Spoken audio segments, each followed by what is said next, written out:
구독과 좋아요는 저희 채널에 큰 힘이 됩니다. 오늘은 그냥 나만 바라봐요. 젊은 트레이너의 낮은 속삭임이 방안을 메웠습니다. 이러면 안 돼. 그런데 자꾸만 마음이 흔들려 51살 박선영의 떨리는 목소리가 이어졌습니다. 그 순간 닫혀있던 문이 거칠게 열렸습니다. 그리고 들려온 남편의 외침. 이게 대체 뭐야? 얼마 지나지 않아 주먹이 오가는 소리, 무너져 내리는 숨소리. 그날 밤 한 가정은 그렇게 무너졌습니다. 살을 빼겠다며 찾은 헬스장이 결국 그녀를 이곳까지 데려왔습니다. 이제 이야기는 그 시작으로 거슬러 올라갑니다. 박선영, 51살. 거울 앞에 선 그녀의 표정은 지쳐 있었습니다. 팔에 힘이 빠지고 계단을 오르면 숨이 차올랐습니다. 온맵시는 더 이상 과거의 그것이 아니었고 남편과의 대화는 고지서 이야기로 끝나는 날들이 이어졌습니다. 이대로 늙을 순 없어. 뭔가 달라져야 해. 그녀는 결심했습니다. 헬스클럽. 유리병 너머로 보이는 사람들은 땀을 흘리며 달리고 웨이트를 들며 거울 앞에서 몸을 점검하고 있었습니다. 처음 들어선 공간은 낯설었지만 동시에 새로운 세상처럼 보였습니다. 그곳에서 그녀는 한 사람을 만났습니다.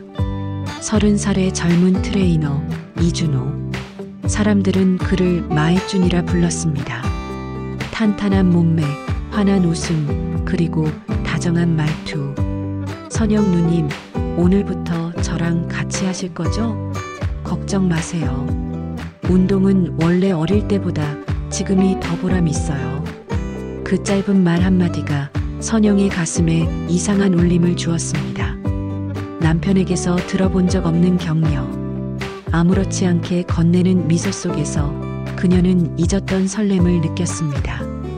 첫 수업. 덤벨을 잡은 손목이 자꾸 흔들리자 그는 다정하게 손을 잡아 올려주었습니다. 아, 이렇게 하셔야 해요. 그렇죠. 네, 좋아요. 지금처럼만 하시면 됩니다. 순간 스쳐간 손길이 이상하게 오래 남았습니다. 운동을 마치고 집으로 돌아오는 길, 선영은 자신도 모르게 미소를 지었습니다. 이게 뭐라고, 그냥 칭찬 몇 마디인데. 하지만 그 칭찬은 남편의 무심함 속에 살던 그녀의 마음을 흔들어 놓았습니다. 그날 밤 남편은 여전히 무심했습니다. TV 앞에 앉아 맥주를 마시며 중얼거렸습니다. 내일은 주식장 좀 반등하겠지. 그의 관심은 언제나 숫자 속에만 있었습니다. 그녀의 땀, 노력, 외로움은 안중에도 없었습니다. 그날 선영은 알았습니다. 운동만으로는 채워지지 않는 공허함이 어느새 다른 방식으로 채워지고 있다는 것을. 시간은 빠르게 흘렀습니다. 박선영은 매주 3번 정해진 시간마다 헬스장을 찾았습니다. 러닝머신 위를 달리고 덤벨을 드는 일상이 점점 익숙해졌습니다. 그리고 그 곁에는 언제나 젊은 트레이너 이준호가 있었습니다. 선영 누님, 오늘은 지난번보다 자세가 훨씬 좋아졌어요. 확실히 꾸준함이 다르네요. 그는 늘 환하게 웃으며 말했습니다. 사소한 말이었지만 그녀에겐 한 번도 들어보지 못한 인정이었습니다. 남편에게는 칭찬 대신 지적만 들었고 자녀들에게조차 관심받지 못했던 선영에게 그 짧은 한마디는 하루를 지탱해주는 힘이었습니다. 선영은 조금씩 달라졌습니다. 아침에 눈을 뜨면 옷장을 열어 운동복 대신 예쁜 트레이닝복을 고르는 일이 즐거웠습니다. 머리를 묶는 방식도 바뀌었고 화장대 앞에 서는 시간이 늘어났습니다. 그녀는 거울 속에 비친 자기 모습을 보며 속삭였습니다. 그래, 아직 나도 변할 수 있어. 나는 사라진 게 아니야.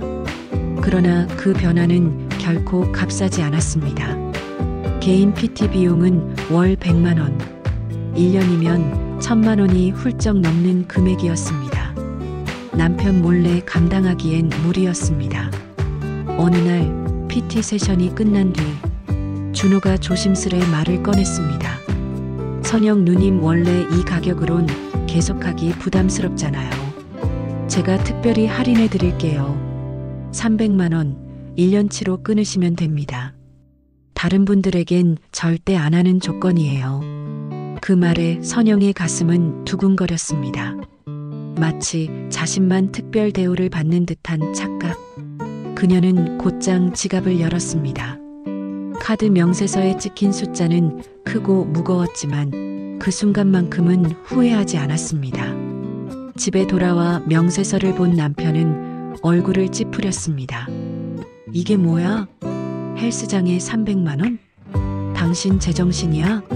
나 지금 주식으로도 힘들어 죽겠는데. 선영은 대답하지 못했습니다. 건강을 위해서라는 말은 입술 끝에서 멈췄고 대신 머릿속에는 준호의 미소가 맴돌았습니다. 남편의 목소리는 점점 날카로워졌습니다. 내가 돈 벌어다 주면 뭐해? 당신은 허튼 데다 다 쓰고. 내가 이래서 당신이랑 얘기하기 싫은 거야. 그날 밤 부부의 대화는 끊겼습니다. 남편은 소파에 누워 잠들었고 선영은 불 꺼진 방에서 홀로 눈을 감았습니다. 그녀의 귓가엔 여전히 준호의 목소리가 울렸습니다. 누님 잘하고 있어요. 조금만 더 하면 더 예뻐질 거예요. 그 말이 그녀를 붙잡았습니다. 남편의 무심한 한숨보다 젊은 트레이너의 따뜻한 격려가 더 크게 다가왔습니다.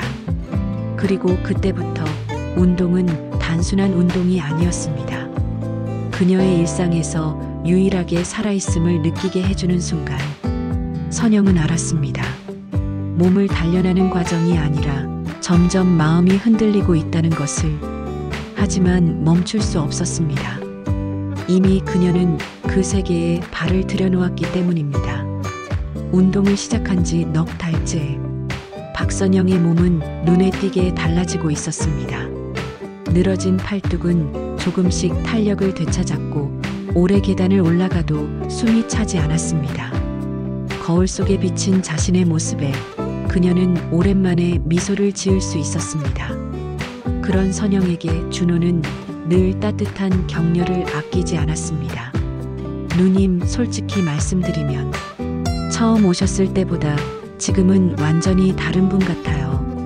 마음가짐이 바뀌니 얼굴도 더 밝아졌어요. 그 말에 선영은 순간 가슴이 뭉클했습니다. 그녀는 집에선 아내로서, 직장에선 중년의 평범한 여자로 불릴 뿐이었지만 이 젊은 남자의 눈에는 다시 여자로 보이는 것 같았습니다. 운동이 끝난 어느 날 준호는 선영에게 물을 건네며 조용히 말을 꺼냈습니다. 누님, 혹시 무슨 걱정 있으세요? 오늘은 표정이 좀 어두워 보여서요. 그 순간 선영은 참았던 감정을 터뜨렸습니다. 남편이 집안일에 무관심한 이야기, 돈 문제로 늘 다투게 된 이야기, 가끔은 나라는 사람이 집안에서 사라진 건 아닐까 하는 두려움까지. 준호는 말없이 고개를 끄덕이며 들어주었습니다. 그의 시선에는 꾸짖음도 무관심도 없었습니다. 그저 괜찮아요. 누님은 충분히 멋진 분이에요. 라는 따뜻한 확신이 담겨 있었습니다. 그날 이후 두 사람의 대화는 점점 깊어졌습니다. 트레이닝 중에도 스트레칭 시간에도 몸보다 마음을 나누는 일이 더 많아졌습니다. 그리고 어느 날 선영이 무심코 물었습니다. 준호 씨, 아니 마이쭌, 나랑 이렇게 얘기해주는 게 고맙네. 나도 모르게 기대게 되는 것 같아. 순간 공기가 무겁게 흘렀습니다. 준호는 웃으며 대답했지만 그 웃음 속에는 묘한 떨림이 숨어 있었습니다. 저도요, 누님. 사실 저도 누님한테 마음이 편해요. 이상하게요. 경계가 흔들린 건 그날 밤이었습니다. 비가 세차게 내리던 저녁, 운동을 마치고 나가려던 선영은 갑작스러운 소나기에 발길을 멈췄습니다. 우산도 차도 없는 그녀 앞에 준호가 다가와 말했습니다. 잠시 비 피하고 가시죠. 근처에 카페가 있는데 같이 가실래요? 작은 카페 구석. 두 사람은 따뜻한 커피를 마셨습니다. 창밖으로 쏟아지는 비소리를 들으며 대화는 어느새 웃음과 한숨이 섞인 고백으로 이어졌습니다. 선영은 떨리는 목소리로 말했습니다. 이 나이에 나를 여자로 봐주는 사람이 있을 거라 생각도 못했어. 준호는 잠시 머뭇거리더니 손을 내밀어 그녀의 손등 위에 살며시 올렸습니다. 선영은 흠칫했지만 손을 거두지 않았습니다. 오히려 가슴속 깊은 곳에서 묘한 안도감과 설레임이 동시에 밀려왔습니다. 그날 밤 집으로 돌아온 선영은 잠든 남편 옆에 누워 눈을 감았습니다. 남편의 무거운 숨소리가 귀에 거슬렸고 그녀의 머릿속에는 준호의 따뜻한 손길이 남아 있었습니다. 이건 잘못된 거야 하지만 왜 이렇게 마음이 흔들리지? 죄책감과 설레임 사이에서 그녀의 심장은 밤새도록 빠르게 뛰었습니다. 이웃이나 지인들에게는 여전히 박 여사, 요즘 젊어지셨어요. 운동하니까 다르네. 라는 칭찬이 쏟아졌습니다. 그러나 그 웃음 뒤에는 아무도 모르는 비밀이 숨어 있었습니다. 헬스장에서 시작된 단순한 운동은 이미 그녀의 마음을 위험한 곳으로 데려가고 있었습니다. 그리고 작은 금이 간 그 경계는 머지않아 걷잡을 수 없이 무너질 준비를 하고 있었습니다. 그날 밤 문이 벌컥 열리며 모든 것이 무너져 내렸습니다. 현관 앞에 선 남편의 얼굴은 붉게 달아올라 있었고 두 눈은 분노와 배신감으로 가득 차 있었습니다. 방 안 공기는 단숨에 얼어붙었습니다. 여기서 뭘 하고 있는 거야? 남편의 목소리는 낮았지만 칼날처럼 날카로웠습니다. 박선영은 순간 아무 말도 할 수 없었습니다. 떨리는 손끝, 마른 입술, 그리고 심장을 쥐어짜는 듯한 두려움. 옆에 앉아있던 준호도 얼굴이 하얗게 질렸습니다. 순식간에 주먹이 날아들었습니다. 준호의 얼굴에 어퍼컷이 꽂히며 둔탁한 소리가 방 안을 울렸습니다. 준호는 휘청이며 바닥에 쓰러졌고 선영은 비명을 지르며 그 사이를 막아서려 했습니다. 당신 뭐 하는 거야? 제발 그만해. 하지만 남편의 분노는 쉽게 가라앉지 않았습니다. 그의 눈빛에는 오직 배신감과 파괴만이 자리하고 있었습니다. 잠시 후 방 안은 숨막히는 정적에 휩싸였습니다. 피가 흐르는 입술을 닦으며 준호가 힘겹게 일어섰습니다.